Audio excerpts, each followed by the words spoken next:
அனைவருக்கும் வணக்கம். இன்னைக்கு வீடியோவில் என்ன பார்க்க போகிறோம் அப்படின்னா, அடுத்து வரக்கூடிய 7 நாட்களுக்கு இந்த மேஷம் ராசிக்காரர்களுக்கு பலன்கள் எப்படி அமைய போகிறதோ அப்படின்னு அந்த ராசிக்கான பலன்களை நம்ம தெரிஞ்சுக்க போகிறோம். பொதுவாகவே ஒவ்வொரு ராசிக்கும் ஒவ்வொரு நாளும் பலன்கள் மாறிக்கிட்டே தாங்க இருக்குது. அந்த வகையில் இனி வரக்கூடிய நாட்களில் இந்த ராசிக்காரங்களுக்கு என்ன ஒரு எதிர்பார்ப்பான பலன்கள் இருக்குது அப்படின்னு நாம் தெரிஞ்சுக்க போகிறோம். நீங்கள் 12 ராசியில் என்ன ராசிக்காரங்க என்பதை மறக்காமல் கீழே கமெண்ட் பாக்ஸில் பதிவிட்டு வீடியோக்கு ஒரு லைக் பண்ணிருங்க. நீங்கள் உங்களுக்கு ஒரு வேண்டுதல் மனசில் இருக்குது அப்படின்னா பிடித்த தெய்வத்தினுடைய பெயரை மனசில் நினச்சிக்கிட்டு கீழே கமெண்ட் பாக்ஸில் அந்த தெய்வத்தினுடைய பெயரை கீழே பதிவிடுங்க. கண்டிப்பாக உங்களுடைய வேண்டுதல்கள் நிறைவேறும். வீடியோவை ஸ்கிப் பண்ணாமல் முழுசாக பாருங்கள்.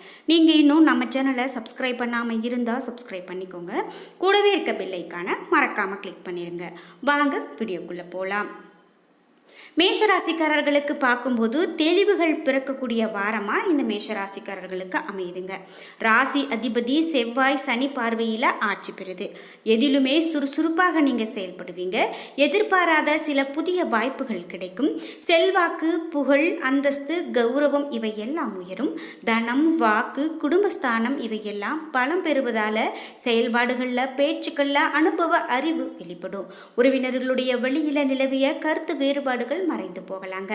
வியாபாரத்தில் உங்களுக்கு நல்லது ஒரு முன்னேற்றம் இருக்கு அப்படின்னு மேஷராசிக்காரர்களுக்கு சொல்லப்படுது. என்னதான் நான் வியாபாரம் செஞ்சாலும் எனக்கு சரியான ஒரு முதலீட்டுக்கான லாபம் கிடைக்கல, நான் கஷ்டப்பட்டுட்டு இருக்கேன் அப்படின்னு நீங்கள் நினைக்கிறீங்க அப்படின்னா இனி வரக்கூடிய நாட்களில் கண்டிப்பாக உங்களுக்கு வியாபாரத்தில் நல்ல ஒரு முன்னேற்றம் இருக்கும். அதே போல் கூட்டாளிகளுடைய வழியில் ஒத்துழைப்பு கிடைக்குங்க. கடன் பிரச்சனைகள் உங்களுக்கு குறைஞ்சு போகும். ஏன்னா நான் சம்பாதிக்கிறதெல்லாம் கடனுக்கு கட்டுறேன், ஆனாலும் மேலும் என்னை மீறி நானே கடன் வாங்கிட்டு இருக்கேன் அப்படின்னு நினச்சிங்கன்னா கண்டிப்பாக கடன் பிரச்சனைகள் குறையுங்க. உயர் அதிகாரிகள் மூலமாக சாதகமான வாய்ப்புகள் உங்களுக்கு வந்து சேரும். பிள்ளைகளுடைய எண்ணங்களை நீங்கள் புரிந்து கொள்வீங்க. திருமண தடைகள் அகன்னும். மனதுக்கு பிடித்த நல்ல ஒரு வரணமையும். பொன் பொருள் சேர்க்கை கூடும். வீடு வாகன யோகம் கிடைக்கும். வாழ்வாதார உயர்வால் மனதில் இருந்து வந்த கவலைகள் எல்லாம் விலகும். எதிர்கால முன்னேற்றம் பற்றிய தெளிவு உங்களுக்கு பிறக்கும். மேலும் சேமிப்புகளை மேம்படுத்துவதற்கான மார்க்கம் தென்படும். எதிர்பார்த்த வங்கி கடன் உதவிகள் கிடைக்கும். பூர்வீக சொத்துக்களில் அனுகூலமான திருப்பம் ஏற்படும். முருகனுடைய வழிபாட்டால் நிம்மதி பிறக்கக்கூடிய காலகட்டமாக மேஷராசிக்காரர்களுக்கு இனி வரக்கூடிய காலகட்டம் இருக்கும் அப்படிங்கிறதுல எந்த விதமான சந்தேகமும் கிடையாதுங்க. நீங்கள் எந்த ராசிக்காரங்க அப்படிங்கிறத மறக்காமல் கமெண்ட் பாக்ஸில் பதிவிடுங்க. மேலும் எந்த மாதம் பிறந்தீங்க அப்படிங்கிறது கூட அந்த மாதத்தை கமெண்ட் பாக்ஸில் பதிவிடுங்க. அதே போல் மேஷராசிக்காரர்களுக்கு அடுத்தது என்ன பலன்கள் சொல்லப்படுது அப்படின்னு பார்த்தா, நவகிரக நாயகர்களுடைய முதல்வரான சூரியன் உங்களுடைய ராசிக்கு 2ஆம் இடத்துல இருக்காரு. இந்த வாரத்தில் வெற்றி படிக்கட்டுக்கு மிக அருகாமையில் நீங்கள் நிற்கிறீங்க. உங்களுடைய செயல்திறனால் பொருளாதார முன்னேற்றத்தை உயர்ந்த நிலைக்கு கொண்டு செல்ல போகிறீங்க. சந்திரனுடைய இடப்பெயர்ச்சிகள் வியாபாரத்திற்கு இருந்த இடையூறுகளை விலக்கி வைக்கும். செவ்வாய் 1ஆம் இடத்துல இருக்காரு. மனை, இடம், நிலம் போன்றவற்றில் முதலீடு செய்வீங்க. புதன் 2ஆம் இடத்துல இருக்காரு. சிக்கலான காரியங்களுக்கு தீர்வு காணக்கூடிய முடிவை சற்று தள்ளி போடுவது உங்களுக்கு ரொம்பவே நல்லதுங்க. அதாவது உங்களுக்கு ஒரு பிரச்சனை, ஒரு சிக்கலான முடிவு இருக்குது அப்படின்னா நீங்கள் அந்த விஷயத்தை இப்போது உடனுக்குடன் எடுத்து அதற்கான முடிவுகளை காண்பதை காட்டிலும் சிறிது காலம் தள்ளி வைக்கிறது பிறகு நன்மையை கொடுக்கக்கூடியதாக அமையுது. உங்களுக்கு குரு 2ஆம் வீட்டில் இருக்காரு. உத்தியோகத்தில் சிலருக்கு பிரச்சனை உண்டாகலாம். குடும்பத்தில் நிம்மதி இழந்த நிலை கூட காணப்படலாங்க. ஆனால் நீங்கள் அதை பெருசாக நினச்சி பயந்துக்காதீங்க. எல்லாருக்குமே சீக்கிரத்திலேயே சரியாயிடும். சுக்கிரன் 1, 2ஆம் இடத்துல இருக்காரு. மனமொத்த தம்பதிகளுக்கு இடையில் மனக்குழப்பங்கள் உண்டாகலாம். இவ்வளவு நாள் சண்டை சச்சரவே இல்லை, ஆனால் இப்போது சண்டையாகவே இருக்குது அப்படின்னு வருத்தப்படுறவங்களுக்கு கூட இதெல்லாம் மாறக்கூடிய காலகட்டமாக இனி வரக்கூடிய காலகட்டம் இருக்க போகுது. சனி 11ஆம் இடத்துல இருக்காரு. தொழிலுக்கு தேவையான கட்டமைப்புகளை உருவாக்குவீங்க. வெளியூர் பயணங்களால் சில நன்மைகள் உண்டாகும். ராகு 12ஆம் இடத்துல அமர்ந்திருக்காரு. நிதானமாக நீங்கள் செயல்படுறது நல்லது. கேது 6ஆம் இடத்துல இருக்காரு. உறவினர்களால் உங்களுக்கு சில உபத்திரங்கள் வந்து சேரலாம். இருந்தாலும் நீங்கள் அவை அனைத்தையும் தடைகள் அனைத்தையும் தகர்த்து எரிந்துவிட்டு உங்களுடைய வாழ்க்கையை மேற்கொள்ளக்கூடிய ராசிக்காரர்களாக இந்த ராசிக்காரர்கள் இருக்கீங்க. இந்த வாரம் நீங்கள் உடல் நலத்தை பற்றி பார்க்கும்போது உடல் நலம் தொடர்பான சவால்களை எதிர்கொள்ள வேண்டியது இல்லை. இதனால் யோகா மற்றும் உடற்பயிற்சியை தவறாமல் பின்பற்றி நல்ல ஆரோக்கியத்தை அனுபவிப்பீங்க. உங்களுடைய ஆரோக்கியம் மற்றும் சரியான தினசரி வாழ்க்கை பற்றிய விழிப்புணர்வு உங்களுக்கு கடந்த கால பிரச்சனைகளை நீக்கும் அப்படின்னே சொல்லலாம்.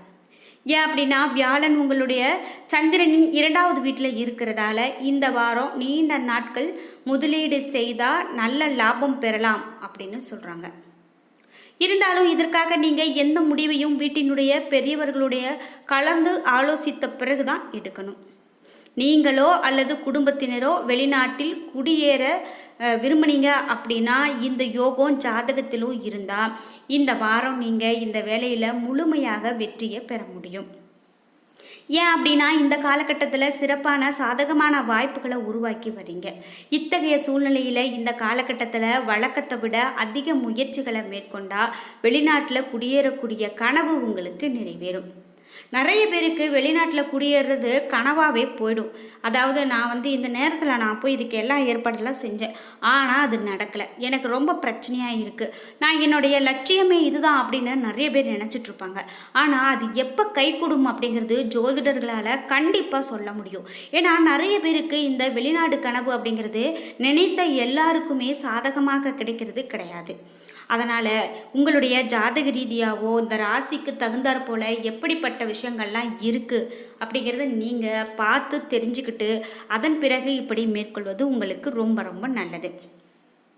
சனி பகவான் உங்களுடைய சந்திரனின் 11ஆம் வீட்டில் அமர்வதால் வியாபாரம் தொடர்பான ராசிகளுக்கு கிரகங்களுடைய பெயர்ச்சி நிலை காரணமாக பதவி உயர்வுக்கான வாய்ப்பு அதிகம். இந்த வாரம் தொழில் அப்படின்னு பார்க்கும்போது நல்ல ஒரு விஷயமாக தான் இருக்குது. அதாவது முன்பு மோசமடைந்து இருந்த நிலை கூட இந்த காலகட்டத்தில் சரியாகி உங்களுக்கு மீண்டும் நல்லதொரு பாதையை வகுத்து கொடுக்கக்கூடியதாக தொழிலானது இருக்கும். அதாவது தொழில் அப்படின்னு சொன்னாலே ஏற்ற இறக்கங்கள் இருக்க தான் செய்யும். ஆனாலும் இந்த ஏற்றமானது உங்களுக்கு நல்லதொரு பலனை கொடுக்கக்கூடியதாக அமையுது. அதனால் நீங்கள் எதற்கும் பயப்பட வேண்டாம். மேலும் இந்த வாரம் மாணவர்களுக்கு கல்வியில் நல்லதொரு பலன்கள் கிடைக்கக்கூடியதாக அமையுதுங்க.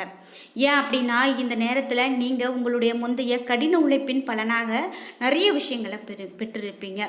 இதன் காரணமாக நீங்கள் தேர்வில் சிறப்பாக செயல்படுவீங்க. இருந்தாலும் இதற்காக நீங்கள் படிப்பில் அதிகமான கவனம் செலுத்துவீங்க. அது உங்களுக்கு மிகவும் நல்ல ஒரு பலனையை கொடுக்கிறது அப்படின்னு சொல்கிறதால நீங்கள் எந்த விஷயத்திற்காகவும் பயப்படாமல் இருக்கிறதே உங்களுக்கு நல்ல ஒரு வெற்றியை கொடுக்கும் அப்படின்னு சொல்லலாம். இதே போல் உங்கள் கைக்கு வருமா வராதா அப்படின்னு நினைத்து கொண்டு இருக்கக்கூடிய பணம் கூட வந்து சேரக்கூடிய காலகட்டமாக இருக்குது. சிறு வியாபாரிகள், கடை வைத்திருக்கிறவங்க கணிசமான லாபத்தை அடைவாங்க. குரு உங்களுக்கு நல்லதையே செய்ய போகிறாருங்கிறத நீங்கள் நம்பணும். கலைத்துறையினருக்கு வெளிநாடு செல்லக்கூடிய வாய்ப்புகள் இருக்குது. வழக்கறிஞர்கள் தொழிலை திறம்பட செய்து முடிப்பீங்க அப்படின்னு தான் சொல்லணும். இது மட்டும் இல்லாமல் உறவினர்களுடைய உந்துதல் காரணமாக உங்கள் குடும்பத்தில் நல்ல விஷயங்கள் நடக்கிறதுக்கான வாய்ப்பு இருக்குது. அதே போல் உறவினர்களுடைய வருகை அப்படிங்கிறது சிறு சிறு விஷயங்களில் சற்று குழப்பத்தையும் மனக்கசப்பையும் ஏற்படுத்தக்கூடியதாக கூட அமையலாம். தொழில் வளர்ச்சி மேம்பாடு அடையும். வியாபாரத்தில் கணிசமான லாபம் கிடைக்கும். உங்களுக்கு அதிக அக்கறை காட்டக்கூடிய நபர்கள் நிறைய பேர் வருவாங்க. அது மட்டும் இல்லாமல் உங்களுக்கு விவசாயத்தில் ஆர்வம் அதிகமாக இருக்கக்கூடிய காலகட்டமாகவும் இருக்கும். அதனால் எல்லாமே உங்களுக்கு நன்மையாக நடக்கும். நீங்கள் எந்த விதத்துலையும் பயந்துக்க வேண்டாம். ஆரம்பத்தில் தொழில் தடுமாற்றம் இருந்தால் கூட இனிமேல் சூடு பிடித்து நல்லதொரு தொழிலை செய்து நல்ல ஒரு லாபத்தை அடையக்கூடிய காலகட்டமாக இனி வரக்கூடிய காலகட்டம் உங்களுக்கு அமையுது. அதனால் நீங்கள் யாருக்காகவும் எதற்காகவும் பயப்பட வேண்டாம். உங்களுடைய பாதையில் நீங்கள் சரியான வழிகளை எடுத்து வைத்தீங்க அப்படின்னாலே போதும். அது கண்டிப்பாக உங்களுக்கு நல்லதொரு மாற்றத்தையே கொடுத்துட்ருக்கு. இந்த ராசிக்காரங்களுக்கு இனி வரக்கூடிய காலகட்டத்தில் எல்லாமே நல்லபடியாக இருக்கும் அப்படின்னு சொல்லலாம். இந்த வீடியோ பார்த்துட்டு இருக்கக்கூடிய உங்களுக்கு உங்களுடைய ராசிக்கான பலனோ அல்லது வாழ்க்கைக்கான ஜாதக பலன்கள் தெரிஞ்சுக்கணும் அப்படின்னா ஸ்ரீ வராகி அம்மன் ஜோதிட நிலையத்தை தொடர்பு கொள்ளுங்க. கண்டிப்பாக உங்களுக்கு நல்லதொரு பலன்கள் கிடைக்கும். இந்த வீடியோவுக்கு கீழே டிஸ்கிரிப்ஷனில் வராகி அம்மன் ஜோதிட நிலையத்தினுடைய தொலைபேசி எண் கொடுத்துருக்கேன். நீங்களும் அதை தொடர்பு கொண்டு பேசி பாருங்கள். கண்டிப்பாக உங்களுடைய வாழ்க்கையிலும் நல்லதொரு திருப்பம் கிடைக்கும். என்ன நண்பர்களே, இன்றைக்கி வீடியோவில் இந்த ராசிக்காரர்களுக்கு பலன்கள் எப்படி அமைய போகிறது என தெரிஞ்சுக்கிட்டோம். வீடியோ உங்களுக்கு பிடிச்சிருந்தால் லைக் பண்ணுங்கள், ஷேர் பண்ணுங்கள், கமெண்ட் பண்ணுங்கள். நீங்கள் இன்னும் நம்ம சேனலை சப்ஸ்கிரைப் பண்ணாமல் இருந்தால் சப்ஸ்கிரைப் பண்ணிக்கோங்க. கூடவே இருக்க பெல் ஐக்கானை மறக்காமல் கிளிக் பண்ணிடுங்க. நன்றி வியூவர்ஸ்.